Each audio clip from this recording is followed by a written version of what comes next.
the circled part, I see. Were you reimbursed for any of these medical bills? No, I was not.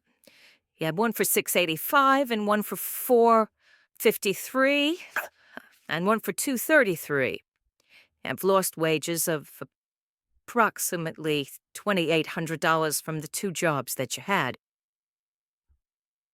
Let me tell you this, Mr. Brown.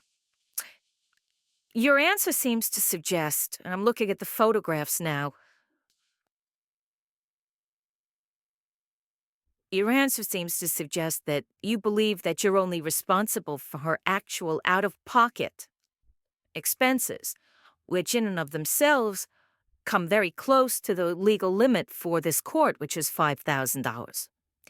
But you are really responsible for more, because if I were to ask Miss LaCosta about how she felt when her nose was broken and then having to have it reset, there was probably a lot of pain and suffering that she went through because of your misadventure.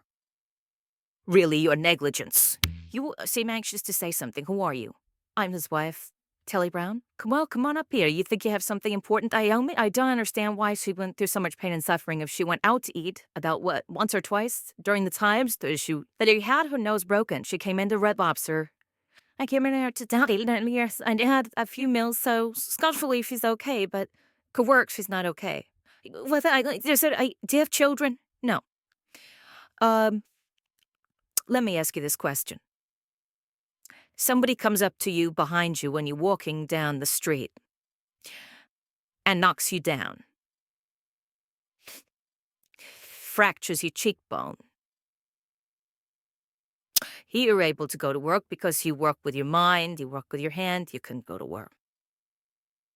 You feel that that person who knocked you down is responsible to pay for the pain and suffering that you went through because he had this broken cheekbone, because it looked terrible for a long period of time, because you couldn't sleep on both sides of your face. Don't you feel as if they're responsible for that? No, I do not.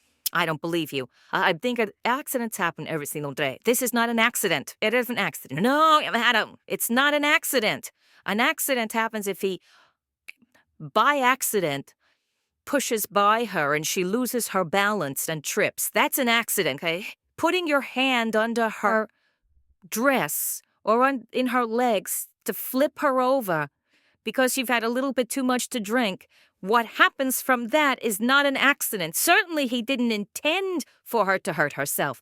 If by that you mean it was an accident, well, then you are correct. I get no sense that Mr. Brown intended to hurt Miss DaCosta. But he acted like an idiot.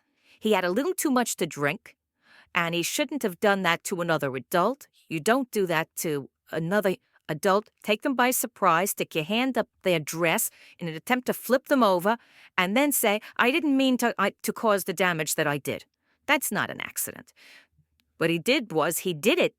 He put his hand up her dress purposefully. He didn't intend for her to break her nose, but that was the result of what he did. That's not an accident. And he is responsible to pay for her pain, her suffering, her discomfort, as well as her lost wages, as well as all of her medical bills, which, as far as I can see, exceed the $5,000 limit, which would include some small token for pain and suffering, and the judgment in this case is for the plaintiff in the amount of $5,000. Thank you.